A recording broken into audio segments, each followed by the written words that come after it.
What is up there everyone, it's the Gardener Gamer Tech here, and today I'm going to talk about the Battlefield being released in 2016 and my ideas that I think would make it a really good game from improving on Battlefield 4 and maybe some of the past Battlefields. Now the first thing I want to talk about is sort of map design. Now I don't really mind how the maps are designed, but I would like a mixture of what the maps are like. Some good infantry maps, some good vehicle maps, and some other maps which maybe are a bit more quirky. A mixture of it is good because it gives you good variety between the game styles. I also liked one of the things that Battlefield Hardline did, where if a map didn't work for a particular mode, you don't have that mode on that map, and they also did this for Star Wars Battlefront. Like on the block, Hotwire was never going to work. There were barely any roads on that map, so of course Hotwire was never going to work on it, so they didn't add the game mode in. I think that's a good thing, but at the same time you don't want to have it where there's only like one or two maps for a particular game mode. You need to make sure that there is a decent amount of maps for each game mode, because otherwise it's not going to work quite as well. And I think I personally would appreciate it more if maybe you had a particular level but it has different maps for the different modes. Something like they did with Dragon Valley, where you've got the actual Dragon Valley map for Conquest, Obliteration and Rush and other game modes like that, but then you've also got Noshar Canals, which you can't actually play in the Conquest mode, but it works really well for TDM. I personally wasn't a fan of the Noshar remake, however I like the idea that you have a separate map which is still in the entire setting and location of the map, but it actually works a lot better than if they just try to bolt TDM in and maybe just throw a few boxes in to give you a little bit of cover. I prefer that because I think it makes a much better map for Team Deathmatch. Now, I also think in the maps it would be nice to have a mixture of micro-destruction, map detail, dynamic weather and levolution. I'm not going to say get rid of any of the cool effects they put into Battlefield 4, because although levolution and some of the dynamic weather didn't quite work out that well, it kind of would ruin the flow of the map sometimes, there were some that were really cool. I personally really liked the levolution on Zavod 311.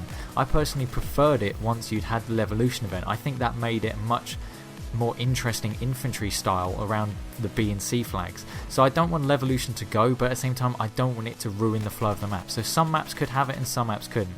I would like to see also what DICE could do if they had dynamic weather and also kind of day and night kind of maps, where the setting of the map changes depending on the time. So you maybe have a twilight map that goes into night, maybe one that goes from night to dawn into day. That might be quite interesting. It'd be quite cool to see what they might be able to do with that.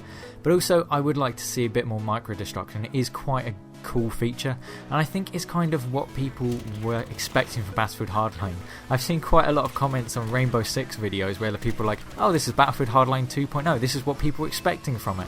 I do kind of agree with that thought. Everyone was kind of expecting there to be quite a lot of detail in the destruction, a fair amount of micro destruction, and on some of the maps there is pretty cool micro destruction on quite a few of the maps, but some of them it just seems like, well, why can't I get through this wall? Why is this not destructible, whereas the other map is really destructible? And I think it'd be quite cool to have a bit more of that. And also something from Battlefield 3 that I think could be really interesting if they brought it back, although I would say only if it worked for some maps, because there are some maps where this kind of idea doesn't work as well. But bringing back rubble drops, they were a really cool feature in Battlefield 3. You could get some really insane multi-kills with it. Admittedly, they don't want to be as glitchy as they were in Battlefield 3, where you could blow out a wall and keep firing at the same place and you'd still get rubble drops. That is a bit broken, but I think having it in the game is quite interesting, and it just gives another element to more advanced players to be able to use the map to their advantage. Now, the next thing I want to talk about is kind of kit balance. I personally think the PDWs should be made universal again. I really don't like them as just engineer weapons, mostly because they don't complement the engineer's gadgets. The engineer gadgets, the RPGs, the repair tool, generally you want to be sitting back near vehicles or away from them. You want to be near your vehicles and away from the enemy vehicles, and you want to be able to fire your rockets at the vehicles, so you don't want to get in close quarters with them. But PDWs are close quarters weapons, which means you don't have any gadgets which help you in close quarters, and that's the problem I have with the engineer kit in Battlefield 4, is that although the PDWs are kind of fun to use, there are no gadgets that you can use to complement them if you want to use them in close quarters, which does kind of suck.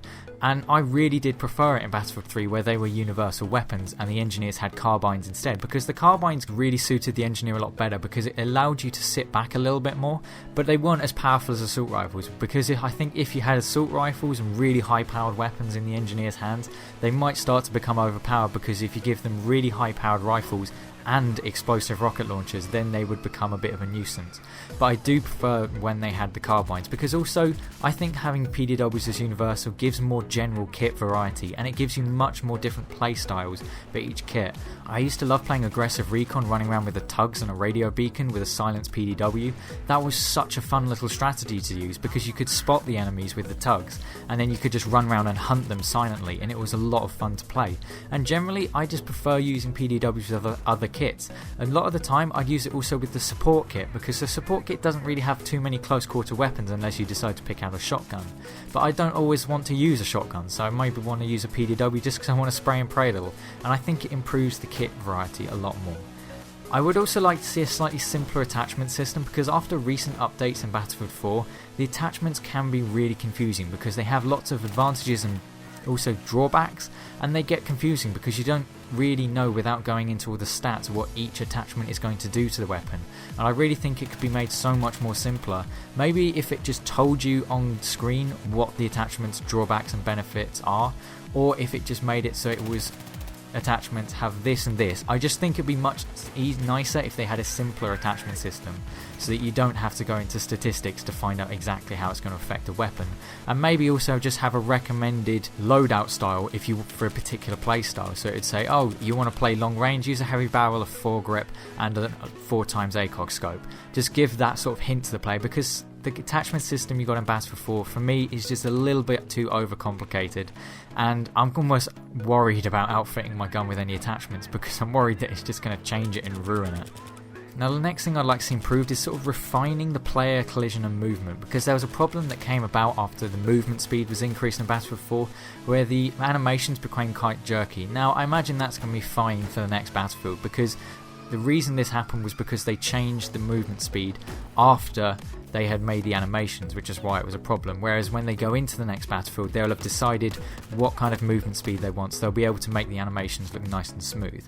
However, there are still some issues with sort of player collisions with objects and the way they move, especially around small objects. It's really annoying when you get this blown apart wall and then you just try and walk over it because it's maybe a few inches high, but your character won't because there's a small barrier blocking you, and it does get a bit irritating. It's also when you're trying to climb through windows which look perfectly big enough for you to get through, and you just end up jumping up and down outside it, and it's like, what is going on? I want to get through this window, I want to get to cover, but I can't because my player is just derping around, jumping and dry humping this wall, and I keep getting killed by it. It's sort of a slightly annoying thing which I'd like to see improved, because it is one of the sources of frustrating deaths in Battlefield for me, where I just get stuck on these random objects which are absolutely tiny and I can't move. I've also had it in Star Wars Battlefront, where you've got small sort of inclines and you're just trying to walk up them, and it just suddenly decides, no, you're sliding back down, and it's just like, why? I can see the top, why can't I just grab it and get onto it? I'm not saying that we need like a grab mantling system, but it just seems a bit weird where you've got a slope which hasn't changed and yet you suddenly just slide back down it. And I think just refining these things would make it a much more enjoyable experience, and it'd make it much more consistent, because you'll find that one time you jump over a wall and you'll be absolutely fine, and another time you'll try and you'll just be jumping up and down trying to just climb over it, and then someone will shoot you in the back because you weren't able to get to cover, and it's just like, so frustrating. Now I'd also like to see if they can improve some of the vehicle collisions, because you'll find that when you go over a jump with a quad bike or a dirt bike, it almost seems to stop and then shoot forwards, and it's just sort of a weird momentum kind of thing. Now I personally think this is a little bit goofy and it's kind of weird. It's not really a massive thing that's breaking the game, it's just something that might maybe improve it a little bit. I'm not really sure. I don't know what other people think about it. I just think it's a little bit goofy and kind of feels a bit clunky. Last thing I want to talk about is not something that is going to make or break the game, but I think it's sort of a nice touch, and that's having sort of small details and Easter eggs. Now this is something in my opinion that Battlefield Hardline and Star Wars Battlefront did really well. I like the fact that in Hardline, thematically, the fact that you were cops versus robbers, when you wanted to spot one of the cops, you stuck your middle finger up to do it. I thought that was quite funny. And there's loads of little Easter eggs in Hardline which I've been wanting to find, like the delicious donuts, the American Dream sofa. I want to find them because they're quite funny and they're just sort of silly things that happen. Also you got the reload Easter egg animations, they're quite funny as well, and I like these little details they put into the game. One thing I really liked in Star Wars Battlefront was when you're walking through bushes and stuff, they move around and they interact with your actual player, and those small details to me just make a big difference as I'm playing, because it's really cool to look at them. It's like, wow, this is actually reacting to me, and the environment is actually changing depending on how I'm playing, and that is quite cool. I think that was what everyone was expecting with Levolution and how the environment acts with what the player is doing, and I like the details they're putting in. I'm also looking forward to seeing how the graphics have changed, because as we've seen, there's been a big leap between Battlefield 4 and Star Wars Battlefront, so I'm really interested to see how the graphics are going to look. And also, I think it'd be nice if the reload animations are a little bit not exaggerated, but they don't seem like a really mundane animation, because I've forgotten Battlefield 4, I kind of get it, it's sort of supposed to be slightly serious with all the physics and everything in the game, but at the same time it is a game, it can have a little bit of sense of humour. And one thing I liked also in Hardline is that the animations were slightly exaggerated, because unfortunately I just find in Battlefield 4 it feels a little bit like I'm pulling my magazine out, I'm getting the new one, I'm putting it back in, and then I'll start shooting. Whereas in Battlefield Hardline, it just feels a lot more energetic, and it just kind of feels a bit more badass as you're playing. It feels like you're actually like almost ripping the magazine out and shoving the next one in, and it just feels a lot cooler when you're playing. It's just something that I personally find quite interesting and fun in a game. I also liked in Hardline the way they had different melee weapons that did different animations. I thought that was quite cool, and I think that was something people were expecting from Battlefield 4 with the massive amount of customization with the melee weapons, and the fact that you've got different animations, and they were quite brutal in Hardline, but it was quite fun, and it made it more interesting the way you played, especially when you could just go around with a sledgehammer just smacking doors down. It was quite a lot of fun, and it also does add a little bit of variety in your play style, because if you pick a big melee weapon, you can use it. It's a lot slower to use, but you can use it to bash down walls and doors, and it's quite a lot of fun. It adds some variety to the game. But anyway, I want to see what you guys think. What are you liking to see in the next Battlefield game? This is sort of my wish list of things I would like to see. Some of the things I'm not going to be heartbroken if they're not there, because it may just be something that I only want. At the end of the day, if the game pleases the community and maybe doesn't please me so much, it's probably better off. But anyway, this has been the guy from the Gamertag, and I'll see you on another video.